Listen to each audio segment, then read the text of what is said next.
जनाब इन तस्वीरों पर गौर कीजिए। बाड़मेर से जैसलमेर के बासनपीर तक राजनीतिक हाई वोल्टेज ड्रामा कई दिनों तक आपको देखने को मिला, परंतु इस पूरे ड्रामे के अंदर दो नेता की राजनीतिक खतरा मंडरा रहा है। एक कांग्रेस के नेता हरीश चौधरी तो दूसरे शिव के निर्दलीय विधायक रविंदर सिंह भाटी। दोनों की राजनीतिक इस कदर खतरे में पड़ गई है जिसकी शायद कल्पना इन नेता ने नहीं की। जिस तरह बाड़मेर से जैसलमेर के बासनपीर तक अपनाहित के नाम पर, मोहब्बत के नाम पर, नफरत के गोदाम पर तमाम चीजें आपके सामने आई, परंतु इस घटनाक्रम को राजनीतिक रंग किस कदर दिया है वो आप कल्पना नहीं कर सकते हो। परंतु इस घटना होने के बावजूद वोटों के ध्रुवीकरण के लिए दोनों राजनीतिक पार्टियों ने जमकर है वो कोई कसर नहीं छोड़ी। परंतु इन दोनों पार्टियों के अलावा दो नेता की राजनीति किस कदर खतरे में पड़ गई। एक तो कांग्रेस ही पार्टी के नेता हरीश चौधरी को अपने आप को मुस्लिम वोट है वो रोकने दे, तो दूसरी ओर रविंदर सिंह भाटी को अपने आप को मुस्लिम वोटों को अपने पक्ष में करना था। परंतु क्या इससे हरीश चौधरी को नुकसान हुआ या फिर रविंदर सिंह भाटी को?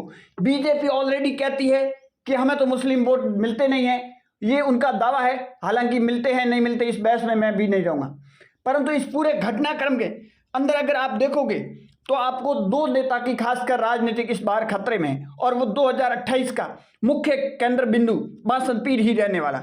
हालांकि रविंदर सिंह भाटी ने इस तरह का कोई बयान नहीं दिया जिससे मुस्लिम या हिंदू वोटों में ध्रुवीकरण हो, परंतु कांग्रेस के नेता के बयान के बाद में हिंदू वोटों पर ध्रुवीकरण या फिर कांग्रेस के वोटों में ध्रुवीकरण होगा या नहीं होगा वो भी आपको पता चलेगा।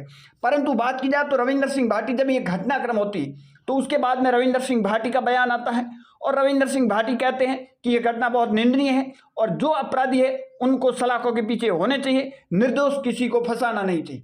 तो कहीं न कहीं रविंदर सिंह भाटी ने हिंदू मुस्लिम वोटों का बैलेंस बनाने की जो कोशिश की वो बयान, और उसके बाद में कांग्रेस पार्टी की जैसे एंट्री होती है तो कांग्रेस पार्टी अपनाए और मोहब्बत के नाम पर नफरत का एक गोदाम खोलती है और हिंदू धर्म के साधु संतों को थप्पड़ मारने जैसे तमाम इस तरह के बयान देते हैं जो उनके मुख से निकल रहे थे, और ये तक कहा जा रहा है कि पाकिस्तान के नारे भी लगे थे। हालांकि हम इस बात की पुष्टि नहीं करते हैं, परंतु हिंदू धर्म का अपमान करना ये हरीश चौधरी को शायद भारी पड़ेगा और आज बाड़मेर में वो देखने को भी मिल रहा है।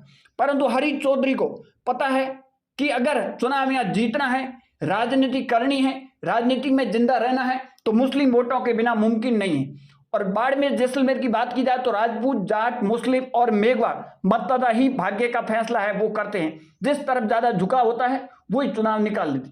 परंतु इस पूरे सिनेरियो के अंदर अगर देखोगे तो हरीश चौधरी की राजनीति कहीं कहीं आपको खतरे में जरूर नजर आएगी।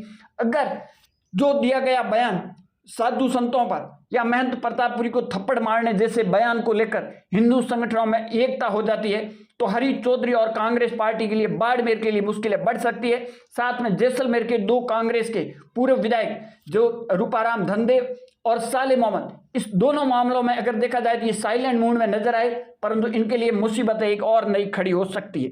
परंतु इस पूरे मामले के अंदर जिस तरह ध्रुवीकरण हो रहा है और रविंदर सिंह भाटी ने जिस तरह बैलेंस किया और उसके बाद में हनुमान बेनीवाल का रविंदर सिंह भाटी को लेकर ट्वीट आना, अपने आप में कहीं न कहीं आपने देखा होगा कि बीजेपी अपने तरफ और इसमें निर्दलीय बाजी भी मार सकता है, ये भी हो सकता है।